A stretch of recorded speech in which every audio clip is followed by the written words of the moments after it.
দীপ্ত টিভির সাপ্তাহিক আয়োজন নিটল টাটা বিজ ট্রেন্ডসে স্বাগত জানাচ্ছি। আমি আব্দুল্লাল মামুন। আজকে আমরা কথা বলবো বাংলাদেশের অর্থনীতির হালচাল নিয়ে। কোন দিকে যাচ্ছে অর্থনীতি, গতিপথ কি হচ্ছে, সামনের দিনে কি অপেক্ষা করছে, কি চ্যালেঞ্জ আমাদের এই মুহূর্তে রয়েছে, এই সবই আজকে তুলে আনার চেষ্টা করব নিটল টাটা বিজ ট্রেন্ডসের আজকের পর্বে। আমাদের সাথে অতিথিরা সংযুক্ত আছেন প্রযুক্তির মাধ্যমে, স্টুডিওতেও অতিথি রয়েছেন। চলুন শুরুতে পরিচিত হয়ে আজকের আলোচনায় কারা থাকছেন আমাদের সাথে। প্রযুক্তির মাধ্যমে আমাদের সাথে সংযুক্ত আছেন জনাব সৈয়দ মাহবুবুর রহমান, ব্যবস্থাপনা পরিচালক, মিউচুয়াল ট্রাস্ট ব্যাংক লিমিটেড। আমাদের সাথে আরও আছেন ডক্টর শাহ আহসান হাবিব, অধ্যাপক, Bangladesh institute of bank management. স্টুডিওতে আমাদের মাঝে উপস্থিত আছেন জনাব মোহাম্মদ কায়সার হামিদ, ব্যবস্থাপনা পরিচালক ও প্রধান নির্বাহী কর্মকর্তা, বাংলাদেশ ফাইন্যান্স লিমিটেড। আপনাদের সকলকে স্বাগত জানাচ্ছি। শুরুতেই জনাব সৈয়দ মাহবুবুর রহমানকে দিয়ে শুরু করতে চাই। আমরা আজকে অর্থনীতির হালচাল বোঝার চেষ্টা করছি। বাংলাদেশের এই সময়ে করোনার দীর্ঘ সময়টা পার করে যখন সব কিছু খুলে দেওয়া শুরু হয়েছে এবং একটা স্বাভাবিক গতি প্রকৃতির দিকে যেতে চেষ্টা করছি, অর্থনীতি কোথায় দাঁড়িয়ে আছে সার্বিকভাবে, একটু আপনার কাছ থেকে আপনার মূল্যায়নটা শুনতে চাই। আমি অর্থনীতি প্রথমে ডিসক্লোজার দিইনি, আমি একজন ব্যাংকার। বাট যেটা হচ্ছে, করোনা কিন্তু মুক্তি কিন্তু আমরা এখনো পাইনি। আমরা এখন করোনার মধ্য দিয়ে বসবাস করছি। আমরা যেটা হচ্ছে করোনাকে এমব্রেস করেছি, করোনাকে এমব্রেস করে করোনার গতি প্রকৃতি বুঝে আমরা আমাদের জীবনটাকে এগিয়ে নিয়ে যাওয়ার চেষ্টা করছি। এবং করোনার এখন আবার বিভিন্ন ভ্যারিয়েন্ট আসছে, শোনা যাচ্ছে। বাট ইয়েস, যেটা বলতে হয় যে অবশ্যই আমাদের অর্থনীতি চাকা চালু হয়ে গেছে। আমরা চেষ্টা করছি পুনরুদ্ধারের জন্য, এগিয়ে যাওয়ার চেষ্টা করছি। এবং সেই লক্ষ্যে আমরা যদি দেখি, আমাদের এক্সপোর্ট ইম্পোর্ট কিন্তু বেড়েছে। বিশেষ করে ইম্পোর্ট কিন্তু অনেকটাই বেড়ে গেছে। যেখানে আমাদের ইম্পোর্ট ছিল ধরো $5 to 6 বিলিয়ন, সেটা $7 বিলিয়ন ক্রস করে গেছে। এটা মূল কারণ ছিল বেসিক্যালি আমাদের কমোডিটি প্রাইস, ফুয়েল প্রাইস অনেকটাই বেড়ে গেছে। সেটা একটা মূল কারণ হয়ে দাঁড়িয়েছে। But at the same time আমরা দেখেছি ডিমান্ডও বেড়েছে, ওয়ার্কিং ক্যাপিটাল ডিমান্ড বেড়েছে। আমরা দেখছি মেশিনারিও ইম্পোর্ট বেড়েছে। অ্যাট দ্য সেম টাইম এক্সপোর্টও বেড়েছে। এক্সপোর্ট আমাদের ধরেন আমরা সেপ্টেম্বর মাসে উই হ্যাভ সিন $4 বিলিয়ন। আবার গত মাসে আবার একটু অক্টোবরে নেমে এসছে।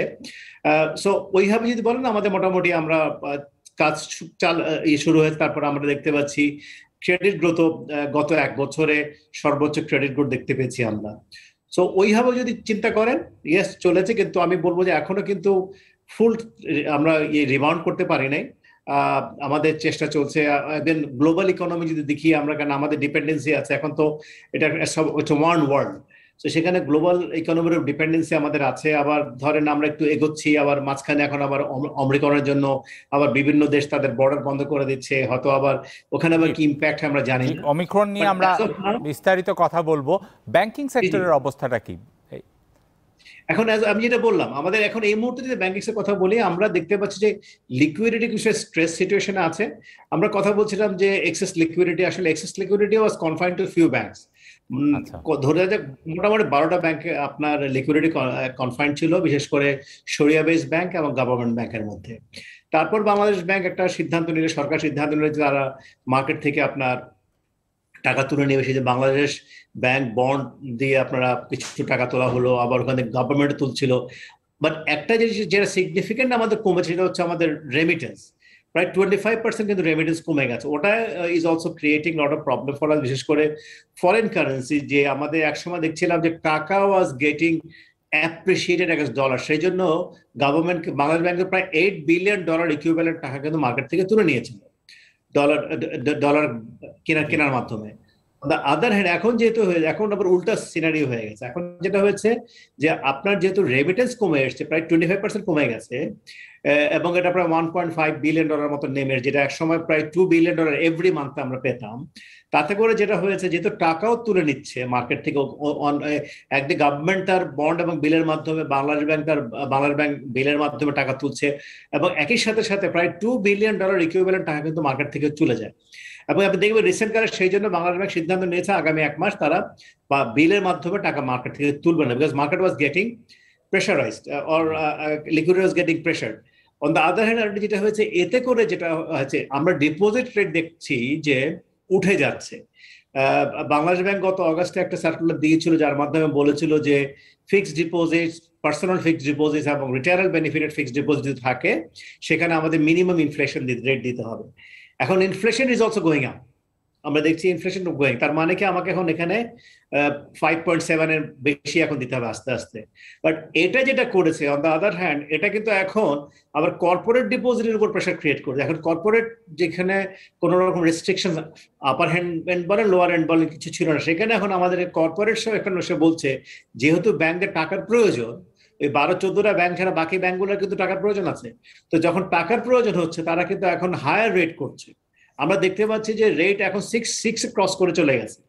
তো আপনার লেন্ডিং রেট কিন্তু 9%, ওখানে কিন্তু আমরা কিন্তু কোনো খেলাধুলার সুযোগ নেই, বরঞ্চ রেট নামতে পারে উঠতে নাও পারে।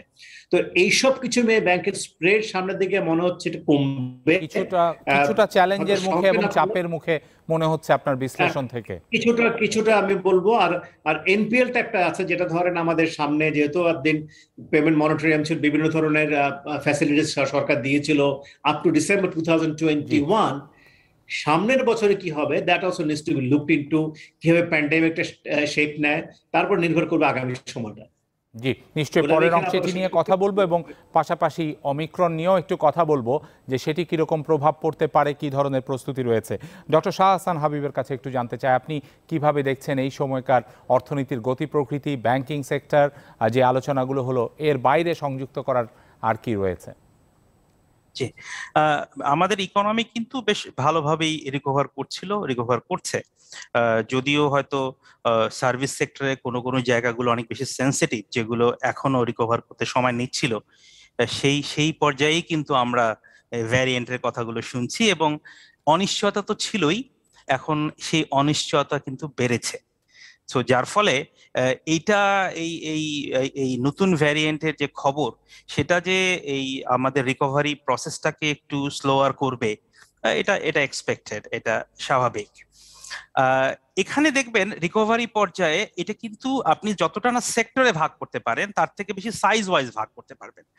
বিকজ ক্রাইসিসের সময়গুলোতে আমরা দেখি যে যারা সবচেয়ে বড় তারা কিন্তু পরে এফেক্টেড হয়, তারা পরে পড়ে যায়, কিন্তু তারা এই যে রিকভারি প্রসেসের যে সরকারি সাপোর্ট বা অন্যগুলো, এগুলো যে কোনো কারণেই হোক, তাদের স্ট্রেংথের কারণেই হোক, তারা তাড়াতাড়ি অ্যাভেল করতে পারে এবং ব্যাংকগুলো তাদেরকে তাড়াতাড়ি দেয়, স্বাভাবিক, বিকজ তাদের সেই স্ট্রেংথটা আছে।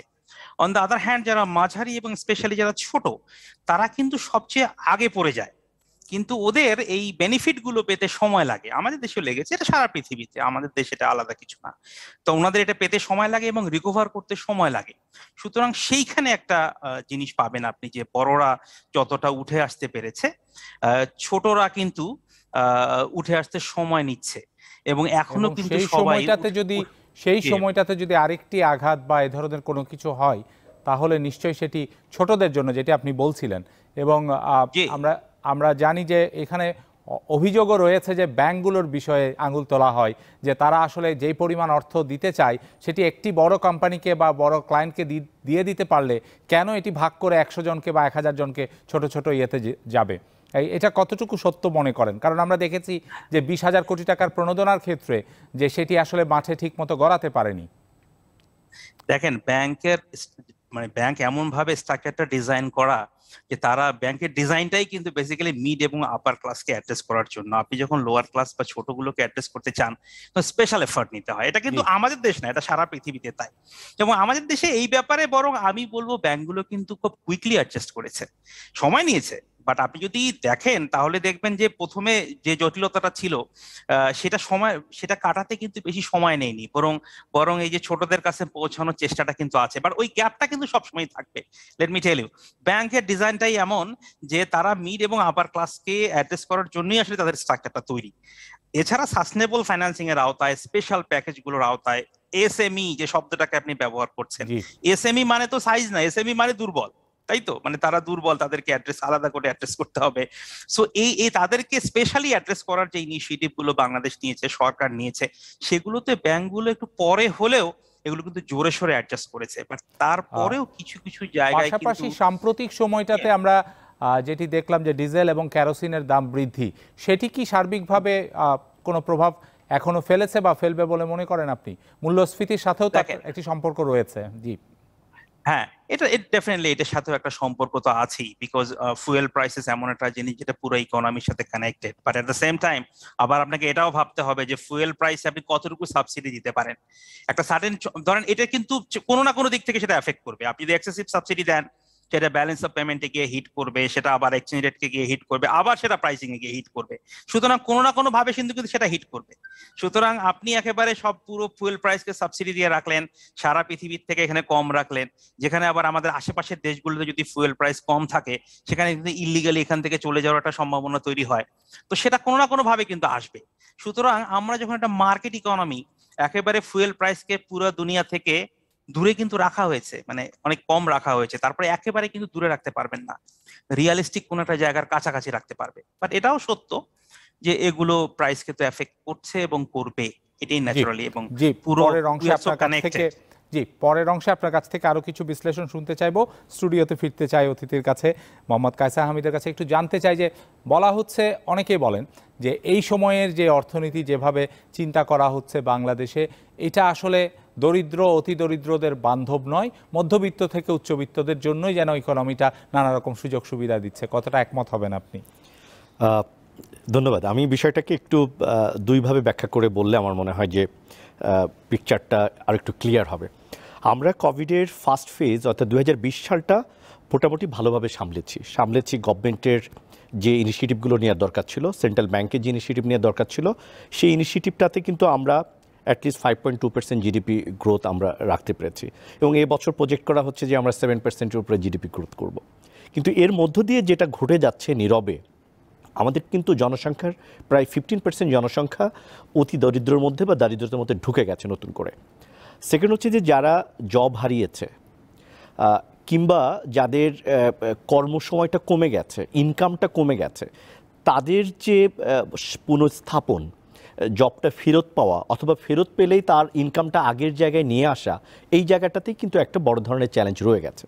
এবং এরপরে নতুন করে যে সমস্যাটা তৈরি হবে সেটা হচ্ছে, আমরা দেখেছি যে ব্যাংক আর্থিক প্রতিষ্ঠানের মাধ্যমে একটা স্টিমুলাস প্যাকেজে আমরা 1 লক্ষ কোটি টাকার উপরে সাপোর্ট দিয়েছি বিভিন্ন সেগমেন্টে, এনজিও, গার্মেন্টস, এসএমই, কর্পোরেট, প্রত্যেকটা সেগমেন্টে।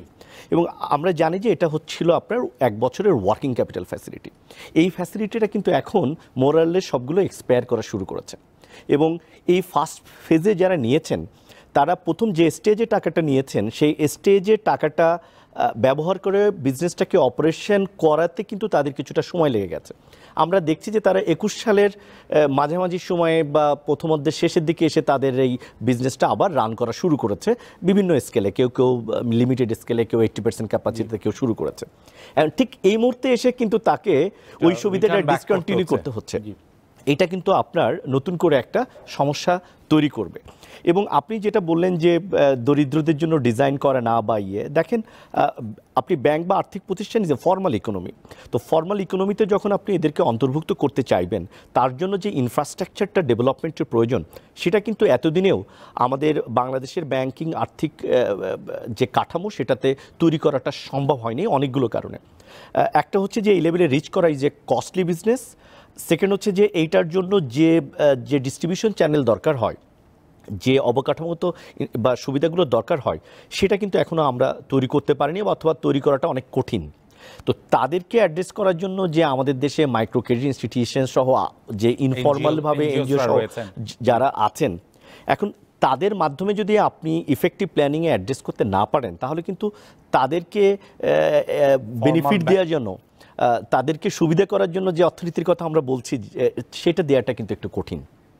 সো সেই হিসাবে তাদেরকে ডিসঅ্যাডভান্টেজ করে না, বরং সেইটাকে অ্যাডজাস্ট করার জন্য দেখেন এখন সেন্ট্রাল ব্যাংক আমাদেরকে কিন্তু এই সিএমএসএমইতে 100% ইউটিলাইজেশনের জন্য সেকেন্ড ফেজে এসে ইনফোর্স করছে। এবং আগে 50% আমাদেরকে রিফাইন্যান্স করা হতো, এখন সেটা 100% লেভেলে রিফাইন্যান্সিংয়ের জন্য। কিন্তু ইনফ্রাস্ট্রাকচারে তো আসলে তাদেরকে সার্ভিস করতে হবে। বলছেন যে এটাকে ফর্মাল ব্যাংকিং সেক্টরকে ইনক্লুসিভ করার চেয়ে যে প্যারালাল যে ম্যানেজমেন্ট আছে, সেটার সাথে কোঅর্ডিনেটেড ওয়েতে কিছু করা যায় কিনা? আমার মনে হয় এইটা কোলাবোরেটিভ অ্যাপ্রোচ দরকার, যে অ্যাপ্রোচের মধ্যে 3টা চ্যানেল থাকতে পারে।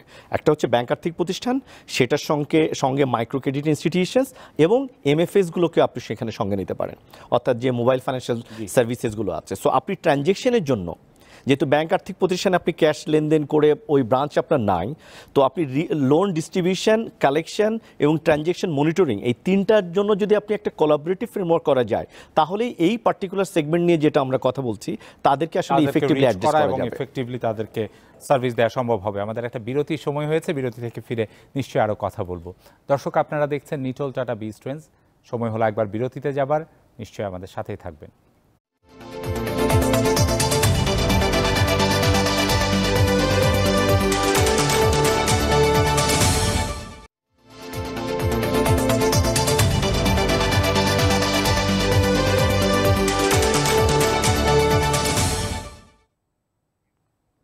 বিরতি থেকে ফিরে আরও একবার স্বাগত নিটোল টাটা বিজ ট্রেন্ডসে। আজকে আমরা কথা বলছি অর্থনীতির হালচাল নিয়ে। আমার সাথে অতিথি স্টুডিওতে রয়েছেন প্রযুক্তির মাধ্যমে সংযুক্ত জনাব বাবত কায়সার হামিদের কাছে একটু জানতে চাইবো যে এই যে আলোচনাটি আমরা করছি, আমরা জানি কোভিড আমাদের আসলে সব হিসেব নিকেশ পাল্টে দিয়েছে। সেখানে নিশ্চয়ই সেক্টরাল জায়গা থেকেও কোনো সেক্টর হয়তো গুরুত্ব বা তার প্রবৃদ্ধি বেড়েছে, কোনো সেক্টর একটু ঝুঁকিতে পড়েছে। একটু শুনতে চাই যে এই সময়টাতে দাঁড়িয়ে আসলে অর্থনীতিতে কোন সেক্টরগুলোর সম্ভাবনা বেড়ে গেছে এবং কোন সেক্টরগুলো কিছুটা পিছিয়ে পড়ছে।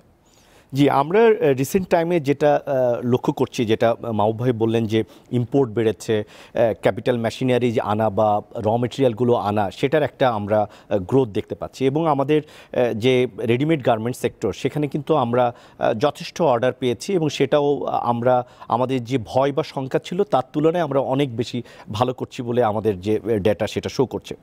সঙ্গে সঙ্গে আমাদের যে ক্ষুদ্র এবং মাঝারি শিল্প ছিল, যেটা পিওরলি ডোমেস্টিক সেগমেন্টে, সেটা কিন্তু ঘুরে দাঁড়িয়েছে, বিকজ তার বাজারটা কিন্তু ঠিক তার চারপাশে।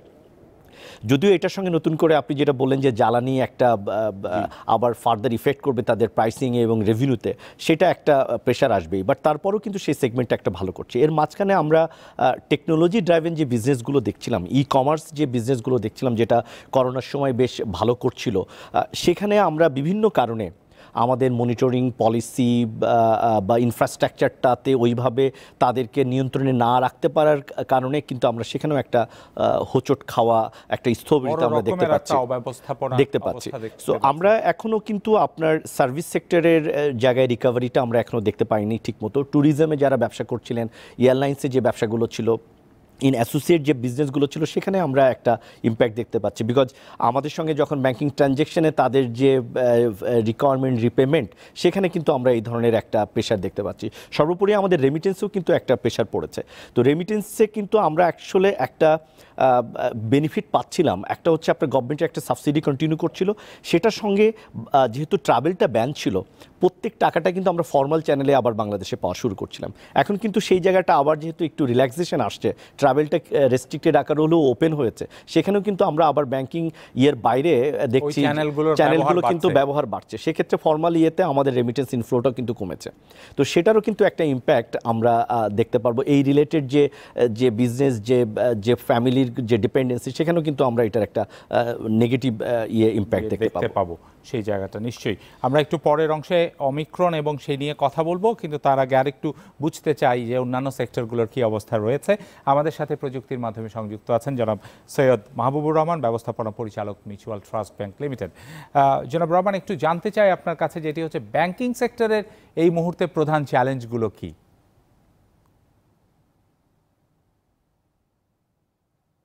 জনাব সৈয়দ মাহবুবুর রহমান। আমাদের প্রধান চ্যালেঞ্জ হচ্ছে সামনে গোয়িং ফরওয়ার্ড এই এনপিএল ম্যানেজমেন্টটা।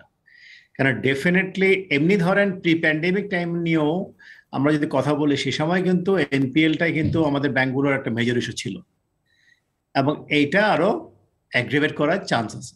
কেন ধরেন ডেফিনেটলি কিছু কিছু company because of the pandemic scenario, বিশেষ করে এসএমই অথবা যে সমস্ত বড় বড় বৃহত্তর প্রতিষ্ঠানগুলো তখন ডিফিকাল্টি ফেস করছিল, তারা ডেফিনেটলি এখন আরো খারাপ অবস্থায় হয়ে যাবে। So managing NPL is going to be a major issue for the banking industry. এটা হচ্ছে সবচেয়ে বড় সমস্যা আমাদের কাছে মনে হয়। আর একটা যেটা হচ্ছে যে আর সামনের সময়টা আমাদের এই যেটা হচ্ছে যে যেটা আমি এখনো বললাম যে আমরা কিন্তু এখনো ওভারকাম করিনি এই যে আপনার প্যান্ডেমিক, যে করোনা সিচুয়েশনটা সামনে কেমন মোড় নেয় আমরা কিন্তু এখনো কেউ জানি না। আমরা যেটা করার চেষ্টা করছি এই করোনা কেমন হতে পারে তার মধ্যে থেকে আমরা চেষ্টা করি যতটুকু সম্ভব আমরা এগ্রেসিভ হবো, at the same time we also need to restrain our self, যাতে করে না করে হঠাৎ করে যেন বড় কোনো ক্ষতি না হয়ে যায়। সো আমি মনে করি আমাদের জন্য ব্যাংকিং ইন্ডাস্ট্রির সবচেয়ে বড় সমস্যা যেটা আমি সামনের দেখতে পাচ্ছি সেটা হচ্ছে এটা, আরেকটা হচ্ছে আমাদের ফরেন কারেন্সি, যেমন ধরেন আমাদের রেমিটেন্স কিন্তু কমে যাচ্ছে, এবং রেমিটেন্স কমে গিয়ে যদি আমাদের ধরেন ইম্পোর্ট যদি আজকে কমোডিটি প্রাইস ওইভাবে না কমে, তাহলে কিন্তু একটা বিরাট ব্যালেন্স অফ পেমেন্টের ইস্যু হয়ে যেতে পারে। সেখানে দেখা যাবে আমাদের টাকার মান আরো পড়ে যেতে পারে, তাতে করে হয়তো আমার এক্সপোর্ট মাইট গেট ইনসেন্টিভাইজড, কিন্তু আমার ইনফ্লেশনের একটা ইস্যু কিন্তু সামনে আসছে। আমরা অলরেডি দেখছি ইনফ্লেশন বাড়ছে, এখন এটাকে কন্টেইন করতে হবে। তো আবার ওখানে ক্রেডিট গ্রোথও চাচ্ছেন, আবার ক্রেডিট গ্রোথ যদি হয়, আবার আপনি যদি আবার ইনফ্লেশন, তখন আবার কিন্তু গ্রো করলে কিন্তু আবার একটা ইনফ্লেশনের প্রেশার থাকতেই পারে। আর আমাদের যেহেতু আমাদের ব্যাংকিং ইন্ডাস্ট্রি যেহেতু ইন্টারেস্ট রেটটা একটু লিটল রেজিমেন্টেড, আমাদের যেহেতু এখন ক্যাপ আছে অন দ্য লেন্ডিং রেট, আবার আমরা দেখতে পাচ্ছি ট্রেজারি বন্ডের 10-year বন্ড অলরেডি 10.4 হয়ে গেছে। সো সেই ক্ষেত্রে আপনার যদি এটা যদি আরো বাড়তে থাকে, তখন দেখা যাবে ব্যাংকগুলোর একটা প্রবণতা হবে আপনার to invest in treasury bond. সেই ক্ষেত্রে ওখানে একটা প্রেশার পড়তে হয়, কারণ আমি এখানে কোনো প্রভিশন রাখতে হয় না। অন অ্যান অ্যাভারেজ আমার ইল্ড তখন যদি আমার 8-এর দিকে চলে যায়, যে return from the treasury bond, আমার ইল্ড অটোমেটিক্যালি 9 ক্রস করে চলে যাবে। তো সেক্ষেত্রে আমি কেন একটা রিস্কি ভেঞ্চারে যাব?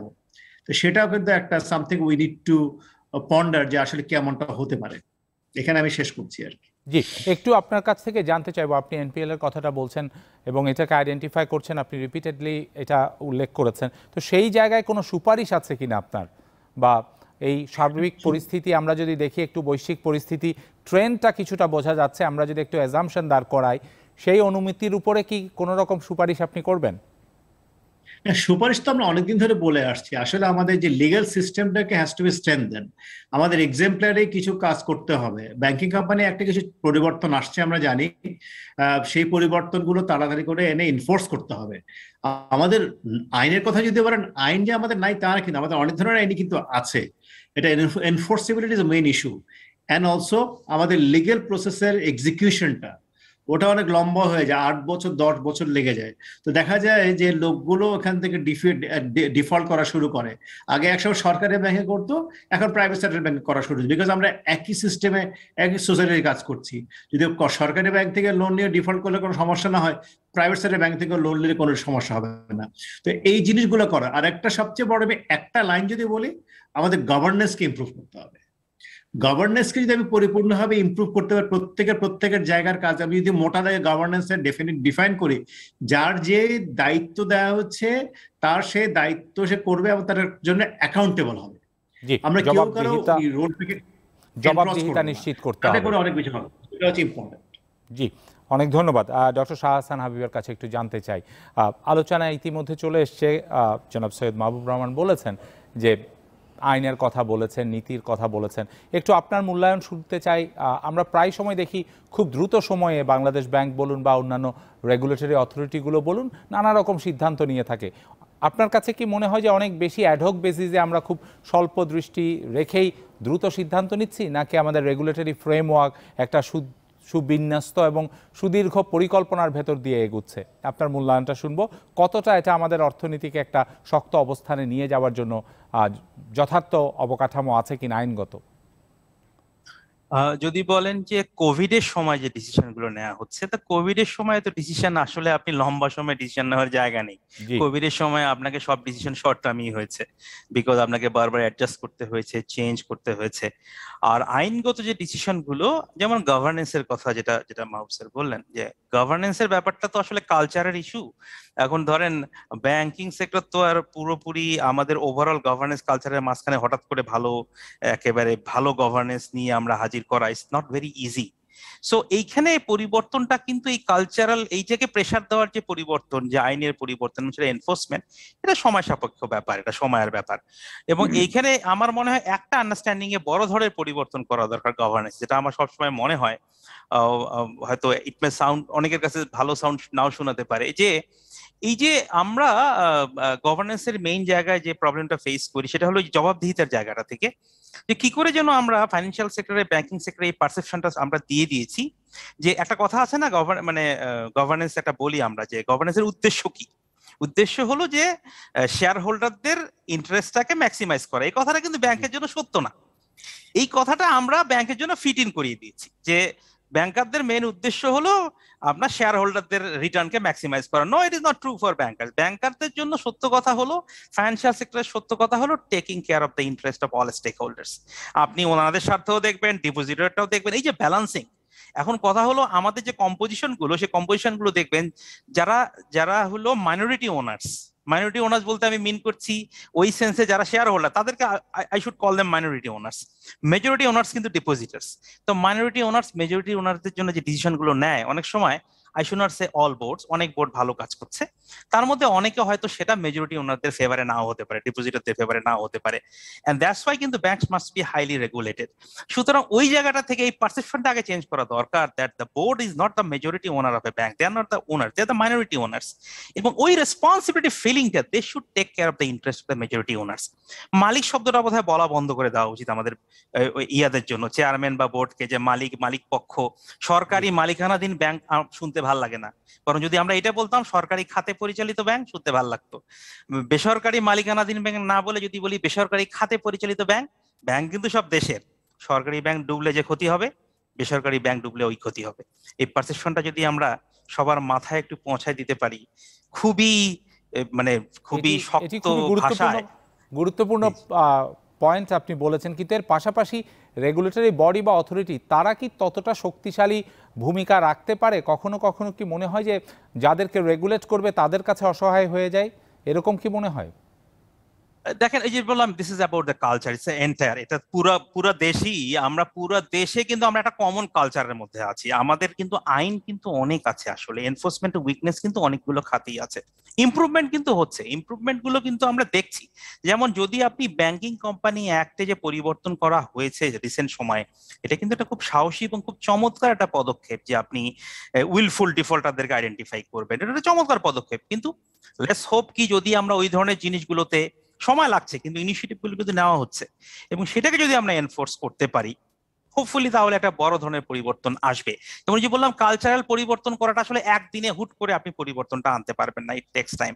এবং আমরা কিন্তু সেই ইমপ্রুভমেন্ট গুলো কিন্তু হচ্ছে, ইমপ্রুভমেন্ট হচ্ছে না তা না, but yes, it is taking time. জি, গভর্নেন্সের কথা বলছেন, একটা বড় চ্যালেঞ্জ যেটি আলোচনায় রিপিটেডলি আসছে। তার পাশাপাশি একেবারে ভোক্তা বা গ্রাহক পর্যায়ে যদি আমরা বলি, সেখানে কি কোনো ধরনের ঝুঁকি দেখেন কিনা আপনি? গ্রাহক পর্যায়ে ঝুঁকি একটা কথা বলি, এটা কিন্তু কোভিড এর সময় যে জিনিসটা এসছে, আপনি যদি আপার ক্লাসের কথা বলেন, দুইটা ক্লাসে আমি ভাগ করছি, আপার ক্লাসের কথা বলেন, তাদের মধ্যে একটা হাইপার পার্সোনালাইজেশন হয়েছে। আইটি ব্যবহার করবে ব্যাংকগুলো, আমি আমার মতন করে সার্ভিস দিবে, এক্সপেকটেশন লেভেল কিন্তু অনেক হাই হয়ে গেছে। এবং যারা মিডল অ্যান্ড আপার ক্লাস, তাদের ইনকাম লেভেল যে খুব একটা এফেক্ট, তারা কিন্তু মোটামুটি রিকভার করেছে।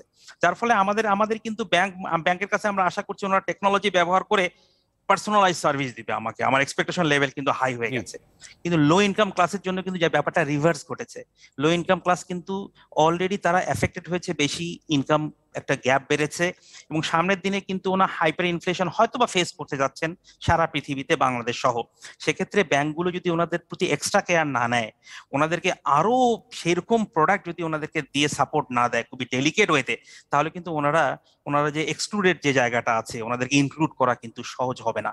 তাদেরকে এক্সট্রা বেনিফিট দিয়ে, এক্সট্রা অর্ডিনারি মেজার্স তাদের জন্য আমরা বিরতির পরে সেটি নিয়ে আপনার কাছ থেকে শুনতে চাইবো, কি ধরনের এক্সট্রা বেনিফিট বা এক্সট্রা প্যাকেজ তাদের জন্য ডিজাইন করা যায়, যাতে করে আসলে একটা ব্যালেন্স রাখা যায় অর্থনীতিতে। সেটি শুনবো বিরতির পরে।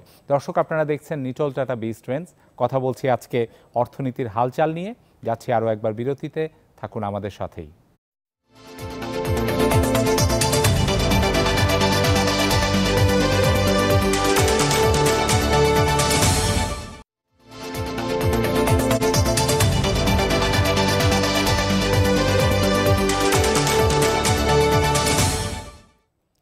বিরতি থেকে ফিরে আরও একবার স্বাগত নিটল টাটা বিজ ট্রেন্ডসে। আজকে আমরা কথা বলছি অর্থনীতির হালচাল নিয়ে। আমার সাথে প্রযুক্তির মাধ্যমে দুজন অতিথি এবং স্টুডিওতে একজন অতিথি রয়েছেন। প্রযুক্তির মাধ্যমে আমাদের সাথে সংযুক্ত আছেন ডক্টর শাহ আহসান হাবিব, অধ্যাপক, Bangladesh institute of bank management. একটু জানতে চাই ডক্টর হাবিবের কাছে, বিরতিতে যাবার আগে আপনি বলছিলেন যে আমাদের বিশেষ করে নিম্নবিত্ত এবং যারা ক্ষুদ্র ব্যবসায়ী রয়েছে তাদের জন্য ব্যাংকের নতুন ধরনের প্রোডাক্ট, তাদেরকে যেন অর্থনীতিতে সম্পৃক্ত রাখা যায়, এরকম একটা অন্তর্ভুক্তিমূলক ব্যাংকিংয়ের কথা আপনি বলছিলেন, সেটি সম্পর্কে একটু যদি বিস্তারিত বলেন। জি, একটা হলো যে আমরা কিন্তু দেখছি যে সেন্ট্রাল ব্যাংক বা গভর্নমেন্ট এই সময়টাতে তাদের জন্য স্পেশাল কিছু ক্রেডিট প্যাকেজ করেছে, বাট আমরা যখন নর্মালাইজেশনে ফেরত আসছি তখন কিন্তু আবার রেগুলার ব্যাংকিং এর ধারায় আমাদেরকে ফেরত আসার সময় চলে এসছে, আমাদেরকে ওই ধারাটাতেই ফেরত আসতে হবে। তো সেক্ষেত্রে আমরা একটা ভেবে দেখি, চিন্তা করেন তো, আমরা কেন যারা low income classes of people তাদেরকে আমরা ব্যাংকিং করতে পারি না, মানে তাদেরকে ব্যাংকাররা সার্ভিসটা দিতে চায় না কেন, প্রবলেমটা কোথায়, সেই জায়গাটাকে একটু চিন্তা করা। এক্ষেত্রে 3টা পয়েন্ট আছে আমার। প্রথম পয়েন্টটা হলো যে আমার মনে হয় আমরা যে একটা সিএসআর ফান্ড আছে আমাদের সবার, সিএসআর ফান্ডটার একটা বড় অংশ কিন্তু আমরা ফিলান্থ্রপির পারপাসে ব্যবহার করি। আমার কিন্তু মনে হয় এখন সময় এসছে যে আমরা চিন্তা করতে পারি যে এই ফান্ডের একটা অংশ কোর প্রোডাক্টের মধ্যে সাবসিডি হিসেবে দেওয়া যায় কিনা। যেমন ধরেন আমার অ্যাকাউন্ট মেনটেন করার জন্য একটা ব্যাংক যে আয় করে 10 টাকার অ্যাকাউন্ট, কৃষকের অ্যাকাউন্ট মেনটেন করার জন্য সেখান থেকেই তো আমার ইনকাম থেকেই তো তারা সিএসআর ফান্ড বানাচ্ছে। তো সেটা যদি সাবসিডি হিসেবে ওই জায়গাটাতে দেওয়া যায়, অবশ্যই সেন্ট্রাল ব্যাংকের পারমিশন, একটা ফ্রেমওয়ার্ক তৈরি করে নিতে হবে। তাহলে ব্যাপারটা কি দাঁড়ালো, রিঅ্যালোকেশন হয়ে গেল, ধনীর কাছ থেকে যেটা ইনকাম করা হলো গরিবের মধ্যে সেটা দেওয়া হলো। এবং তাহলে কিন্তু ব্যাংকাররাও এনকারেজ হতে পারে যে আমি তো সাবসিডিটা নিজের মধ্যে থেকে নিতে পাচ্ছি। অবশ্যই একটা ফ্রেমওয়ার্ক তৈরি করে নিতে হবে, দিস ইজ নাম্বার 1।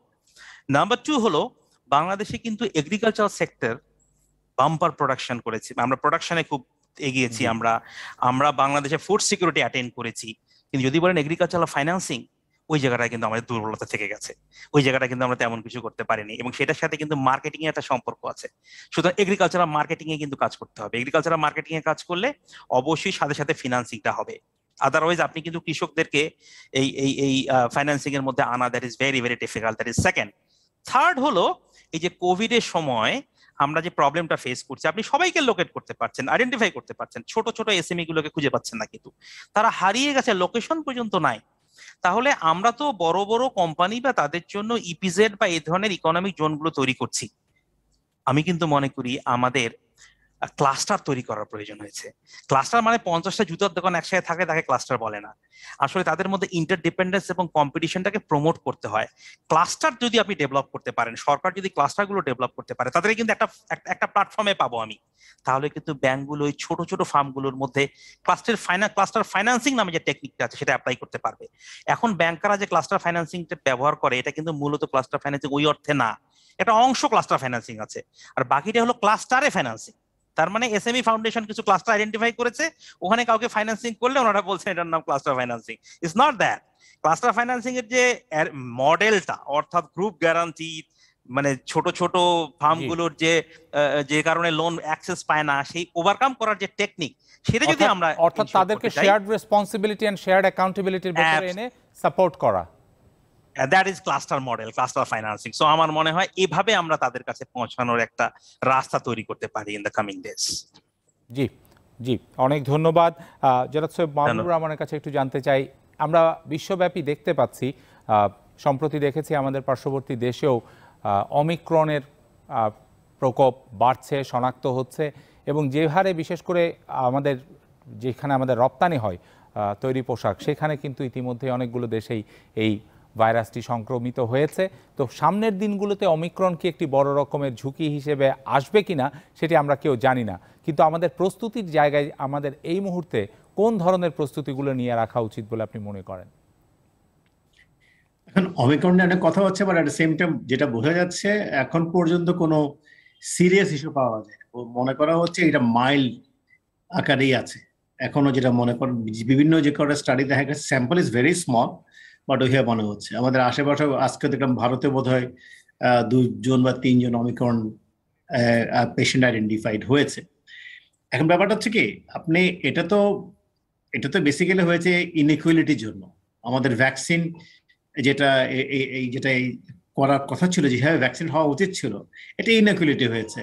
আমার যা প্রয়োজন তার চেয়ে আমি বেশি ধরে রেখেছি, আমি আমি এটা প্যাটেন্টটা আমি আমার কাছে দেখে দিয়েছি, আমি ডিস্ট্রিবিউট করে নিচ্ছি। আমাদের দেশে যদি আসতো, আমাদের দেশে সে প্রোডাকশন ফ্যাসিলিটি ছিল, আমরা তো ইমিউনাইজেশনে আমরা কিন্তু one of the leading Nations in the world, কিন্তু আমরা সেই ধরনের কিছু পাইনি কিন্তু। তো যার জন্য আমাদেরকে ওয়েট করতে হয় যে কখন ভ্যাকসিন আসবে, আবার মাঝখানে ভারত থেকে আসবে যখন বন্ধ হয়ে গেল, যেহেতু they have to take care of themselves. So এখন এই ঘটনা ঘটছে। এখন যেটা হচ্ছে আমাদের যেটা হবে, একটা হচ্ছে আমাদের সরকার কিন্তু অনেক কাজ করছেন। আই থিঙ্ক বোধহয় সিঙ্গেল ডোজ 70 মিলিয়ন ক্রস করে গেছে, ডাবল ডোজ পসিবলি নিয়ার আবার 30 মিলিয়ন প্লাস। তো এখন আসলে ওয়ার্ল্ড ওয়াইড ভ্যাকসিনেশনটা ইজ আ মাস্ট, এবং ফাইজার তো অলরেডি বলে দিয়েছে যে এখন থেকে বোধহয় প্রতি বছর একটা করে ফাইজার একটা ভ্যাকসিন একবার করে নিতে হবে, জাস্ট টু প্রোটেক্ট আওয়ারসেলফ। এখন আসলে গোয়িং ফরওয়ার্ড আমাদের ভ্যাকসিনেশনটা has to be done globally. এখানে যদিও একটা গ্রুপ শুধুমাত্র ভ্যাকসিনেশন অ্যাবসেন্স না, আমাদের অনেকের মধ্যে ভ্যাকসিনেটেড হওয়ার একটা এগেনস্ট কাজ করছে যে আমি কেন নেব, সেটাও কিন্তু কাজ করে। এটা কিন্তু একটা রিজন কিন্তু যে হচ্ছে না। আসলে এইটা যদি করে ফেলতে পারি তাহলে আমার কাছে মনে হয় যে আসলে ভ্যাকসিনেশন ছাড়া আপনি যা কিছুই করেন, যে আমাদের ট্রাভেল, আপনি কিছু একটা প্রশ্ন করেছিলেন ওয়ার্স্ট এফেক্টেড সেক্টর কোনটা, সেটা ট্যুরিজম সেক্টর যেটা হয়েছে আমাদের। তো আমার কাছে যেটা মনে হয় ঘুরে ফিরে আমাদের একটাই, ভ্যাকসিনেশনটা ঠিকমতো করতে হবে। ওটা যদি ঠিকমতো করতে পারে তাহলে আমাদের, এখন তো একটা গ্লোবাল ভিলেজ, তো আমি একা কোনো একটা আইল্যান্ডে নাই, আমি একটা আইল্যান্ডে নাই, আমি কিন্তু গ্লোবাল ভিলেজের মধ্যে আছি। তো আমাকে চলতে হবে সবাইকে নিয়ে। ইম্পোর্ট করতে গেলে আমাকে বিভিন্ন ডিপেন্ডেন্সি আছে, আমাকে এক্সপোর্ট যদি করতে হয় আমাকে বিভিন্ন ডিপেন্ডেন্সি আছে। শুধু আমাদেরকে একসাথে কাজ করতে হবে, আমাদেরকে একসাথে ওই ভ্যাকসিনেশন বা এই ধরনের ভ্যাকসিনেশন একটা ধরুন মেডিকেল প্রসিজিওরের ভেতর দিয়ে একটা লং টার্ম এবং শর্ট টার্ম সলিউশন, কিন্তু আমাদের ইকোনমির জায়গায় কি কোনো কন্টিনজেন্সি প্ল্যান বা কোনো কিছুকে আগে থেকে করে রাখা উচিত? এখন ধরেন যেটা আমি একটু বললাম, এটা কিন্তু একটা আমার একটা আইল্যান্ডে নাই কিন্তু, যে আপনি পুরো জিনিসটা তো আপনি মনে করেন আমি বর্ডার সিল করে দিলাম, আমি আমার মতো করে চলবো। তা আপনার তো সব ধরনের রিসোর্স তো নাই, আমাদের সব ধরনের র মেটেরিয়াল নাই। আমি তো একা হয়তো কিছুদিন থাকতে পারবো, নট বিয়ন্ড। তো আমাকে ultimately I have to depend on others. কারণ আমার প্রতিবেশী বা যেখান থেকে আমি যা সাহায্য নিয়ে আমি চলবো, বা সাহায্য বলবো না, যার কাছ থেকে নিয়ে আসবো, যাকে দেবো, তাকে তো আমার থাকতে হবে। আপনি বাজারের কথা যেটা মার্কেট প্লেস, কেউ বিক্রি করবে, কেউ কিনবে। এখন যদি সব বিক্রেতাই হয়ে যায়, যদি ক্রেতা না থাকে তাহলে কিভাবে হবে?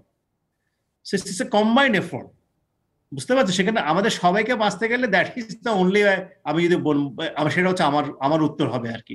আর শর্টকাট যেটা বলতে চান, in the meanwhile definitely আমাদের মধ্যে থেকে আমাদের যে এসএমই গুলোকে কিভাবে আমাদেরকে ওদেরকে পুশ করা যায়, যাতে করে কিছুক্ষণ যেটা কায়সার বললো যে একটা সিগনিফিকেন্ট পিপল অফ মানুষ কিন্তু পভার্টি লেভেল নিচে চলে গেছে। এখন এদেরকে আমাদেরকে we have to give the money through different means and modes, যাতে করে ওদের পারচেজিং পাওয়ারটা থাকে। কারণ ওরা যদি পারচেস করতে না পারে, আমার লোকাল ডিমান্ডটা কিন্তু থাকবে না। আমার লোকাল ডিমান্ডটার জন্য কিন্তু এটা প্রয়োজন যে মানুষের এই পারচেজিং পাওয়ারটা রাখার জন্য। সেই জন্য আমাদের ওখানেও কিন্তু কিছু কাজ করতে হবে, তাদের হাতে টাকা দেওয়ার ব্যবস্থা করতে হবে। আমাদের লোকাল যারা এসএমই গুলো আছে, এই এসএমই গুলো চালু রাখার চেষ্টা করতে। এই যে স্টিমুলাস দিয়েছে সরকার, এই স্টিমুলাস গুলো যত এফেক্টিভ হয়, যত বেশি আমরা ওরকম যারা এফেক্টেড কোম্পানি ওদেরকে আইডেন্টিফাই করে দিতে পারি, so that they remain in the running, তাতে করে তাদেরকে সচল রাখার দায়িত্ব নিতে হবে। অনেক ধন্যবাদ জনাব সৈয়দ মাহবুবুর রহমান। মোহাম্মদ কায়সার আহমেদের কাছে একটু জানতে চাইব যে আপনি নিশ্চয়ই দেখেছেন যে বাংলাদেশ এই সময়টাতে আপনিই বলেছেন যে নতুন দরিদ্র যুক্ত হয়েছে, এবং আমরা ব্র্যাকের গবেষণায় দেখেছি। এর পাশাপাশি আবার আমরা দেখতে পাচ্ছি বাংলাদেশ ধনী হবার মধ্যে এই সময়টাতে যে রাষ্ট্রগুলো রয়েছে তার শীর্ষে রয়েছে। তার মানে একটা স্পষ্ট বোঝা যাচ্ছে আয় বৈষম্য বাড়ছে, এবং এই সময়টাতে মুদ্রাস্ফীতি সহ নানা কারণে এটি আরও প্রকট হচ্ছে। তো সেই জায়গায় যতটুকু সম্ভব লাগাম টেনে ধরার জন্য এই সময়টাতে কোন ধরনের উদ্যোগগুলো নেওয়া যায়, যাতে করে এই বৈষম্যটা কমিয়ে আনা যায়, সবাইকে নিয়ে একটা সচল অর্থনীতি বাংলাদেশে রাখা যায়? জি, ধন্যবাদ। আমার মনে হয় যে আমাদের কবি যথার্থই বলেছিলেন যে এমন দেশটি কোথাও খুঁজে পাবে না তুমি। আমাদের দেশে আপনি যে চিত্রটা বললেন, বাংলাদেশ সারপ্রাইজিংলি সারা বিশ্বের বুকে একটা কেস স্টাডি হয়েছে গ্রোথ ফ্যাক্টরে, ইকোনমিক ডেভেলপমেন্টে, মাথাপিছু আয়ে, জীবনযাত্রার মানের জায়গাটা থেকে। আবার অন্যদিকে কিন্তু আপনি এই যে অতি দারিদ্র্যের সংখ্যা হঠাৎ করে বেড়ে যাওয়া, মানুষের আয়ের ইনকামের জায়গাটা কমে যাওয়া এবং আয় বৈষম্যটা বেড়ে যাওয়া, সেই চিত্রটাও কিন্তু আমাদের আছে। এখন আমাদের এখানে কি করা যেতে পারে যদি আমি খুব ছোট আকারে ফাইন্যান্সিয়াল আসপেক্টে বলি। আমরা প্রথম স্টেজে যে স্টিমুলাস প্যাকেজের মাধ্যমে অর্থনীতি পুনরুদ্ধারের কাজটা করেছি, এইটা আসলে কোনো শর্ট টার্ম সলিউশন হতে পারে না। যদিও কোভিডটা আমি অমিক্রন আসুক বা না আসুক, এই কোভিডের ইম্প্যাক্টটা কিন্তু আরও 3 থেকে 5 বছর থাকবে। আমাদের যে বড় কোম্পানিগুলো তারা কিন্তু তাদের প্রতিযোগিতার সক্ষমতা কিছুটা হলেও হারিয়েছে, এবং ক্ষুদ্র এবং মাঝারি এবং তৃণমূল পর্যায়ে যারা আছে তারা অতি দারিদ্র্যের মধ্যে চলে গেছে এবং ভীষণভাবে ক্ষতিগ্রস্ত হয়েছে, নাজুক অবস্থায়। তাদেরকে পুনরুদ্ধার করার জন্য আমরা 6 মাস বা 1 বছরের স্টিমুলাস প্যাকেজ দিয়ে আসলে সহজে সম্ভব হবে না। তাদের ক্ষেত্রে একটা মধ্যমেয়াদী পরিকল্পনা দরকার। যদি আমরা 3 থেকে 5 বছরের একটা পরিকল্পনা করি, তাদের ফাইন্যান্সিয়াল প্যাকেজটা করি, সেক্ষেত্রে আমরা তাদেরকে আবার আগের জায়গায় ফিরিয়ে নিয়ে আসতে পারবো। এবং এর মাঝখানে আরেকটা বিষয় মাথায় রাখতে হবে যে আপনি কিন্তু তাদেরকে লোন দিয়েছেন এবং they have to pay with interest. এখন যার আয় হারিয়েছে, পুঁজি হারিয়েছে, ছোট ব্যবসাটা বন্ধ হয়ে যায়নি, তার সঞ্চয়টা হারিয়েছে, পুঁজিটাও হারিয়েছে, এখন তাকে কি আপনি শুধুমাত্র একটা লোনের মাধ্যমে মূল ইকোনমিতে ফেরত নিয়ে আসতে পারবেন, নাকি আসলে এখানে একটা ডিফারেন্ট প্যাকেজ করার দরকার? যে আপনি প্রথম 3 থেকে 5 বছরের মধ্যে কি ধরনের তাকে একটা ফাইন্যান্সিয়াল স্ট্রাকচার করে দিতে পারেন, যেখানে সরকারের কিছুটা সহযোগিতা এবং একটা ডেফারেল টাইম, যার পরে যে তার পে ব্যাকটা শুরু হবে। এরকম যদি একটা মধ্যমেয়াদী পরিকল্পনা আমরা না নিতে পারি, সেটা ওমিক্রন আসুক বা না আসুক, এক্সিস্টিং যে স্ট্রাকচারের মাধ্যমে আছি সেইটার মধ্যে থেকে কিন্তু বের হয়ে আসা আমাদের জন্য কঠিন হবে। এবং শ্রদ্ধেয় মাহবুব ভাই যেটা বলছিলেন যে আমাদের বড় চ্যালেঞ্জ হচ্ছে এনপিএল। এই এনপিএলটা কিন্তু আমাদের দীর্ঘদিনের একটা সমস্যা, এবং যেটা আমরা 2020 সালে দেখলাম একটু কমেছে। এই কমাটার কারণ কিন্তু ছিল পলিসি সাপোর্ট, সেন্ট্রাল ব্যাংকের যে ডেফারেল সাপোর্ট, সেই সাপোর্টের কারণে কিন্তু আমরা এটাকে একটু কমের মধ্যে দেখেছি। সেইটাই যখন আবার পেমেন্ট করতে বলা হয়েছে, তখনই কিন্তু তার একটা রাইজিং আমরা দেখতে পাচ্ছি। এবং এইখানে আমাদের একটা ভাগ করতে হবে, যেটা প্রস্তাবিত ব্যাংক কোম্পানি আইন এবং আর্থিক প্রতিষ্ঠানের আইনের ব্যাপারে আসছে, যে আপনি উইলফুল ডিফল্টার এবং যারা অ্যাকচুয়ালি সমস্যার কারণে, পরিস্থিতির কারণে ফেরত দিতে পারছে না, এটাকে ভাগ করতে হবে। যারা করোনার আগেও ইচ্ছা করে সামর্থ্য থাকার পরেও দেননি, তাদের ক্ষেত্রে আপনি ফ্যাসিলিটিগুলোকে ডিসকন্টিনিউ করে যারা আগের থেকে রেগুলার দিয়েছিল, এটা তো প্রত্যেকেরই ডেটা আছে, সো তাদের ক্ষেত্রে কিন্তু আপনি এই 6 মাস 1 বছরের পরিকল্পনা না করে তাদের জন্য যদি আমরা একটা মধ্যমেয়াদী পরিকল্পনা করতে পারি, তাহলে এই যে 1,25,000 কোটি টাকার উপর স্টিমুলাস প্যাকেজ দিলাম, প্লাস আরো নতুন যে প্যাকেজগুলো আসছে, একটা ক্যাটাগরাইজেশনের প্রয়োজন রয়েছে। জি, যেটা ব্যাংক এবং আর্থিক প্রতিষ্ঠানের কাস্টমারের সঙ্গে যে তার পেমেন্ট রেকর্ড এবং সম্পর্কের ভিত্তিতে যদি এই বিষয়টা করা যায়, যে একটা মধ্যমেয়াদী ছাড় এবং একটা দীর্ঘমেয়াদী তাদেরকে পুনরুদ্ধারের জন্য সহযোগিতা করা, এবং যারা উইলফুল ডিফল্টার তাদের বিরুদ্ধে এই সুশাসন কাঠামোর মধ্যে যাকে নিয়ে বড় বড় প্রশ্নবোধক আছে, এটি সম্ভব আপনি মনে করেন? নির্মোহভাবে করা সম্ভব? এখন দেখেন, আমরা এই ইকোতেই আছি, আপনি, আমি, বাংলাদেশ, প্রত্যেকটা প্রতিষ্ঠান আমরা এর মধ্যে দিয়েই আছি। এখন এখান থেকে তো আপনার শুরু করতে হবে।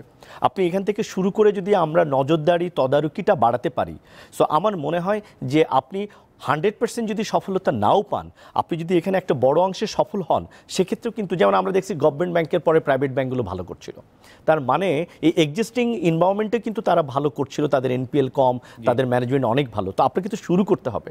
সো সেই শুরুটা করে যদি তদারকির ব্যবস্থা করা যায়, এখন যেহেতু গভর্নেন্সের জন্য ইন্ডিপেন্ডেন্ট ডিরেক্টররা আছেন, অডিট কমিটি আছে, বিভিন্নভাবে কিন্তু মনিটরিংয়ের একটা ব্যবস্থা আছে, আমার মনে হয় স্টার্ট করাটা জরুরি। জি, অনেক ধন্যবাদ আপনাকে, এবং ধন্যবাদ যারা আমাদের সাথে প্রযুক্তির মাধ্যমে সংযুক্ত ছিলেন। দর্শক অতিথিরা যেমনটি বলছে, বাংলাদেশের অর্থনীতি, বিশেষ করে অতিমারি কোভিডের পরবর্তী সময়, আমরা একেবারে শেষ হয়ে যায়নি, কিন্তু সংক্রমণ কমে এসেছে, এই সময়টাতে ঘুরে দাঁড়ানোর চেষ্টা করছে। কিন্তু পাশাপাশি আমাদের অভ্যন্তরীণ এবং বাহ্যিক বেশ কিছু চ্যালেঞ্জ রয়েছে। এই বিষয়গুলো নিশ্চয়ই নীতি নির্ধারকরা ভাববেন এবং অন্তর্ভুক্তিমূলক একটি অর্থনীতি নিয়ে চিন্তা করবেন, এবং সুদূর প্রসারী পরিকল্পনার ভেতর দিয়ে নিশ্চয়ই বাংলাদেশের অর্থনীতি এগিয়ে যাবে। এই বলেই শেষ করছি আজকের নিটোল টাটা বিজ ট্রেন্ডস। যারা এতক্ষণ ছিলেন আমাদের সাথে, অনেক ধন্যবাদ।